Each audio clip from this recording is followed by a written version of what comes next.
ಗರ್ಭಗುಡಿ IVF centre ನಿಮಗಾಗಿ ತಂದಿದೆ ಪರಿಪೂರ್ಣ ಆಫರ್. ಐವಿಎಫ್ ಚಿಕಿತ್ಸೆ ಮೇಲೆ ಬರೋಬ್ಬರಿ 1 ಲಕ್ಷ ರುಗಳ ಭಾರಿ ರಿಯಾಯಿತಿ. ಆಫರ್ ಪಡೆಯಲು 9449449448ಗೆ ಕಾಲ್ ಮಾಡಿ.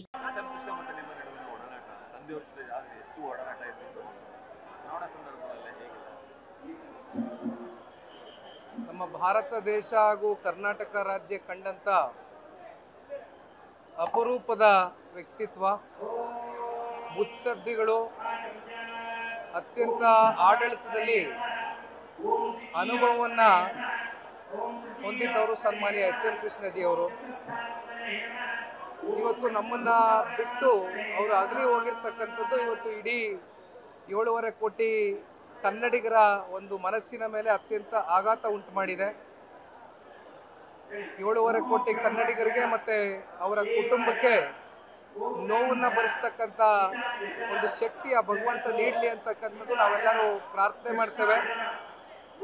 ರಾಜ್ಯದ ಮುಖ್ಯಮಂತ್ರಿಗಳಾದಂಥ ಸಂದರ್ಭದಲ್ಲಿ ಅವರ ಕಾರ್ಯವೈಖರಿ, ಅವರು ಕೊಟ್ಟಂತ ಕಾರ್ಯಕ್ರಮಗಳು ಶಾಶ್ವತವಾಗಿ ಇವತ್ತಿಗೂ ಕೂಡ ಕನ್ನಡಿಗರ ಮನಸ್ಸಿನಲ್ಲಿ ಉಳಿದಿದೆ. ಅದರಲ್ಲೂ ವಿಶೇಷವಾಗಿ ITBT ಸೆಕ್ಟರಲ್ಲಿ ಅವರು ಕೊಟ್ಟಿರ್ತಕ್ಕಂಥ ಕೆಲವೊಂದಷ್ಟು ಕ್ರಾಂತಿಕರವಾದಂಥ ತೀರ್ಮಾನಗಳು ಸಾಕಷ್ಟು ಕಂಪ್ನಿಗಳಿಗೆ ಬೆಂಗಳೂರದತ್ತ ಕರೆತಂದು ಒಂದು ರೀತಿ ಅಂತಾರಾಷ್ಟ್ರೀಯ ಮಟ್ಟದಲ್ಲಿ ಇವತ್ತು ಬೆಂಗಳೂರು ಪ್ರಸಿದ್ಧಿಯನ್ನು ಪಡೆದುಕೊಂಡಿದೆ ಅಂತಕ್ಕಂಥದ್ದಾದರೆ ಅದಕ್ಕೆ ಮೂಲ ಪುರುಷ ಸನ್ಮಾನ್ಯ ಎಸ್ ಎಂ ಕೃಷ್ಣ ಸಾಹೇಬ್.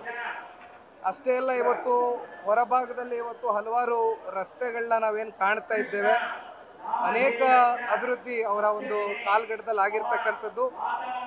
ನಮ್ಮಂಥ ಯುವ ಸಮುದಾಯಕ್ಕೆ, ನನ್ನಂಥ ಎಷ್ಟೋ ಜನ ಯುವಕರಿಗೆ ಅವರ ಒಂದು ವ್ಯಕ್ತಿತ್ವ, ರಾಜಕಾರಣದ ವಿಷಯವನ್ನು ಬದಿಗಿಟ್ಟು ಮಾತನಾಡ್ತಕ್ಕಂಥದ್ದಾದರೆ ಅವರಲ್ಲಿ ಇದ್ದಂಥ ಒಂದು ಸೌಹಾರ್ದತೆಯ ಒಂದು ಮನಸ್ಥಿತಿ ನನಗೆ ಈಗಲೂ ಚೆನ್ನಾಗಿ ಜ್ಞಾಪಕ ಇದೆ. 2019 ಲೋಕಸಭಾ ಚುನಾವಣೆಯ ಮಂಡ್ಯದ ಫಲಿತಾಂಶದ ಬಳಿಕ ನಾನೊಂದು ಟ್ವೀಟನ್ನು ಮಾಡಿದ್ದೆ, ಒಂದು ಮೆಸೇಜನ್ನು ಹಾಕಿದ್ದೆ. ಆ ಸಂದೇಶವನ್ನು ನೋಡಿ ರೀಟ್ವೀಟನ್ನು ಮಾಡಿದರು.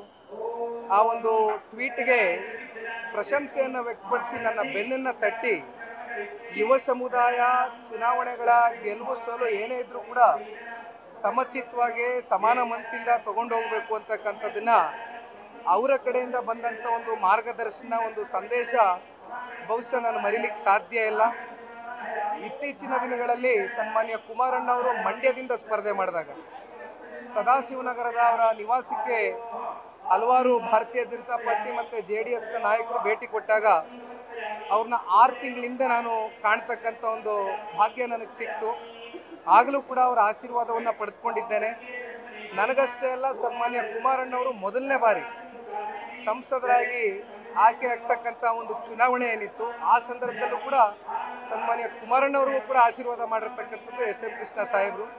ಹಾಗಾಗಿ ಇಡೀ ಭಾರತ ದೇಶ ಹಾಗೂ ನಮ್ಮ ರಾಜ್ಯ ಮರೆಯಕ್ಕಾಗದೇ ಇರತಕ್ಕಂಥ ಒಂದು ಮಾಣಿಕೆ ಅಂತಕ್ಕಂಥದ್ದು ಪ್ರತಿಯೊಬ್ಬ ಕನ್ನಡಿಗರ ಹೃದಯದಲ್ಲಿ ಶಾಶ್ವತವಾಗಿ ಒಂದು ಸ್ಥಾನವನ್ನು ಗಳಿಸಿ ಹೋಗಿದ್ದಾರೆ ಅಂತಕ್ಕಂಥದ್ದು ನನ್ನ ಭಾವನೆ. ನ್ಯೂಸ್ ಫಸ್ಟ್, ನಿರ್ಭೀತಿಯಿಂದ ನಿಮ್ಮ ಪರವಾಗಿ.